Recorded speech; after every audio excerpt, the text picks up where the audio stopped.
Bismillahirrahmanirrahim. Assalamualaikum warahmatullahi wabarakatuh. Waalaikumsalam warahmatullahi wabarakatuh. Alhamdulillah, salatu wassalamu ala rasulillah wa ala alihi wa ashabihi wa man tabi'ahum bi ihsanin ila yaumiddin wa ba'd. Kembali lagi kita bersama channel PJ Al-Irsyad Surabaya. Dengan ini kita menghadirkan salah satu narasumber yang cukup masyhur di tengah-tengah kita, yakni Al-Ustadz Syarif bin Umar Baswedan hafizahullah ta'ala. Hayakallah. Pada malam hari ini, insya Allah kita akan membahas satu tema yang cukup urgent, terutama di kalangan para pemuda ini.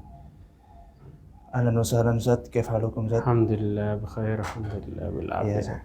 Ini kita ada satu pertanyaan Ustadz, dan pertanyaan ini menjadi problem kita, terutama kita sebagai kaum pemuda Ustadz. Di dalam hadis dikatakan bahwasanya ada 7 golongan yang dinaungi oleh Allah Subhanahu wa taala di hari di mana tidak ada naungan kecuali naungan darinya. Di antara 7 golongan itu ada rajulun qalbuhu mu'allaqun bil masajid. Artinya orang ini hatinya terikat dengan masjid. Nah, ini merupakan satu PR buat terutama untuk duat. Ini bagaimana Ustaz cara kita ini menumbuhkan rasa cinta masjid pada generasi sekarang Ustaz, terutama pada generasi muda. Karena generasi muda ini biasanya kan ya isinya happy-happy, majelis sana sini. Kalau sudah dengar waktu azan ini selalu mengakhirkan sholat, ada sholat di masjid. Nah ini menjadi problem kita Ustaz. Mungkin antum bisa memberikan penjelasan Ustaz kepada antum, falyatafaddal mashkuran ma'juran. Bismillahirrahmanirrahim. Assalamualaikum warahmatullahi wabarakatuh. Assalamualaikum warahmatullahi wabarakatuh. Alhamdulillah wassalatu wassalamu ala rasulillah wa ba'd. Ya, pada kesempatan kali ini kalau kita bicara tentang generasi masjid, ketika kita bicara tentang generasi yang kemudian cinta masjid, Allah Subhanahu wa taala sudah menyinggung di dalam Al-Qur'an surat At-Taubah ayat 18. Allah Subhanahu wa taala berfirman, "Innama ya'muru masajidallahi man amana billahi wal yaumil akhir wa aqama sholata wa ata zakata wa lam yakhsha illallah."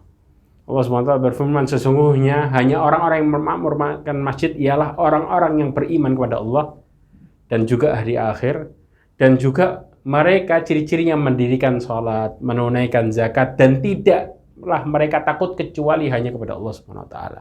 Nah, ketika kita bicara tentang memakmurkan masjid ini, maka kemudian subhanallah Al-Imam Qurtubi mengatakan tentang tafsir ayat ini, mengatakan nih, ciri-ciri orang yang kemudian bagaimana dia datang terus ke masjid. Keutamaannya apa? Keutamaannya ketika seseorang menunjukkan dirinya selalu memakmurkan masjid, maka katakan kepada orang itu bahwa sesungguhnya bersangkalah baik kepadanya.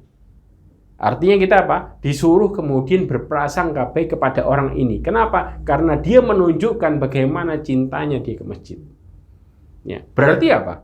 Berarti orang yang salah satu motivasi yang paling utama adalah orang itu dicap orang baik secara zahir kalau mereka terus-menerus ke masjid. Karena nggak mungkin orang bisa istiqomah ke masjid tadi, salah satu yang disebutkan dari tadi, ya, sampai Allah naungi, tidak ada naungan kecuali naungan Allah, yaitu hatinya selalu berada di masjid. Kenapa? Ini salah satu tanda Allah berikan mereka hidayah. Hal yang pertama yang kita harus pahami dalam masalah ini adalah bahwa sesungguhnya ternyata pendidikan agama dimulai dari masjid. Jadi kalau kita bilang nih, banyak orang dulu malah melihat anak-anak kecil ketika mereka bermain-main di masjid, malah kemudian orang dewasa mengatakan, jangan di sini, keluar dari masjid. Ini sebenarnya bukan perilaku yang baik sebenarnya, bukan respon yang baik. Ini tertuju dari mana? Ketika Rasulullah SAW mengatakan di dalam hadisnya, ketika Rasulullah menempatkan anak kecil di masjid, apa yang terjadi? Rasulullah mengatakan, aku sedang mengerjakan sholat. Kemudian mau memperpanjang sholatnya, namun aku mendengar tangisan anak kecil. Lalu apa yang terjadi? Lalu aku meringkas sholatku karena aku tidak senang menyusahkan ibunya. Berarti apa? Berarti dari kecil mereka terbiasa dibawa orang tuanya ke masjid. Ini salah satu dasar pokok untuk menjadikan generasi cinta masjid. Jadikanlah mereka terdidik dari kecil. Kemudian bahkan Rasulullah SAW di dalam hadis yang masyhur yang diriwayatkan oleh Imam Nasa'i dikatakan apa? Ketika datang Hasan yang tertarik melihat Rasulullah SAW sedang sujud waktu itu. Apa yang terjadi? Maka Rasulullah SAW memperpanjang sujudnya agar tidak menyakiti Hasan cucunya. Sampai setelah selesai Rasulullah salat, maka Rasulullah mengatakan kepada para sahabatnya, anakku tadi naik ke punggungku, lalu aku khawatir bila aku bangun dan menyakitinya. Maka aku menunggu sampai dia turun. Berarti apa? Berarti pendampingan orang tua ke masjid. Ketika anak-anak kemudian bermain-main di situ, kemudian di punggung orang tuanya, Rasulullah terjadi hal itu. Dan Rasulullah sampai dikira, ya saking panjangnya sujudnya, sampai dikira para sahabat Rasulullah meninggal. Tapi Rasulullah kemudian menjelaskan, berarti ini apa? Pentingnya membawa anak ke masjid dari kecil. Perkara yang kedua, bahwa sesungguhnya seseorang yang biasa ke masjid, mereka bakal dinaungin Allah. Seperti hadis tadi. Berarti apa? Allah cinta luar biasa kepada hambanya sampai Allah berikan dia naungan. Ya, yang naungan itu sampai Allah khususkan hanya 7 golongan. Salah satunya apa? Generasi cinta masjid. Dari 2 hal ini aja kita sudah tahu. Berarti apa? Mereka bakal Allah jaga dunia dan akhiratnya. Karena menjadi orang-orang yang terpilih. Ya, perkara yang ketiga, ya, bahwa sesungguhnya Allah Subhanahu wa taala berfirman di dalam surat Jin ayat 18. Allah Subhanahu wa taala berfirman, "Wa anna masajida lillahi fala tad'u ma'allahi ahada."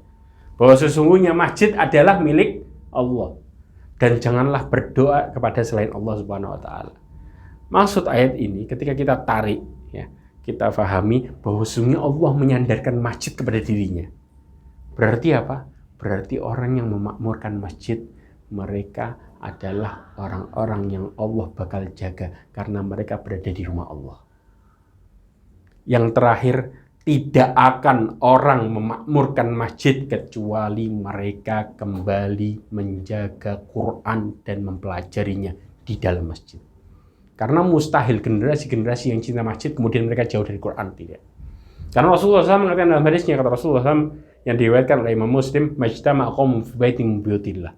Tidaklah kaum berkumpul di rumah Allah Subhanahu wa taala, yatluna kitaballah, membaca Quran, wa yatadarasuna bainahum, kemudian saling mempelajari isi Qur'annya satu dengan yang lainnya. Di mana? Dalam masjid. Illa, kecuali Allah berikan 4 hal. Yang pertama, nazalat alaihimus sakinah. Allah berikan ketenangan mereka. Orang di luar majelis cari apa? Tenang. Masjid. Tempatnya tenang. Kalau kemudian mereka mempelajari Quran. Wa ghasyiyatuhumur rahmah. Allah curahkan rahmatnya. Kita hidup susah, nggak dapat jalan keluar, kita berharap rahmat Allah. Masjid tempatnya. Kemudian wa hafathumul malaika. Malaikat menaungi dengan sayapnya. Masjid tempat yang paling aman. Dan yang terakhir, wa dzakarahumullahu fiman indah. Allah selalu nyebut nama-nama hambanya di depan para makhluknya. Ini yang buat Allah semakin cinta sama hambanya. Maka generasi masjid adalah generasi Quran dan mereka adalah orang yang paling Allah cintai. Wallahu a'lam bishawab. Mudah-mudahan dengan ini kita termotivasi untuk menjadi generasi masjid. Ya. Jazakumullah khairan Ustaz atas tausiah yang Anda berikan. Semoga bermanfaat bagi para pendengar setia dari akun channel PJ Al-Irsyad Al-Islamiyah Surabaya. Insya Allah kita tutup pada pertemuan hari ini. Kita akan bertemu lagi pada pertemuan yang berikutnya. Maka saya Fathi bin Ahmad Hadik mengucapkan jazakumullah khairan. Subhanakallahumma rabbana bihamdika asyhadu an la ilaha illa anta astaghfiruka wa atubu ilaik. Assalamualaikum warahmatullahi wabarakatuh. Waalaikumsalam warahmatullahi wabarakatuh.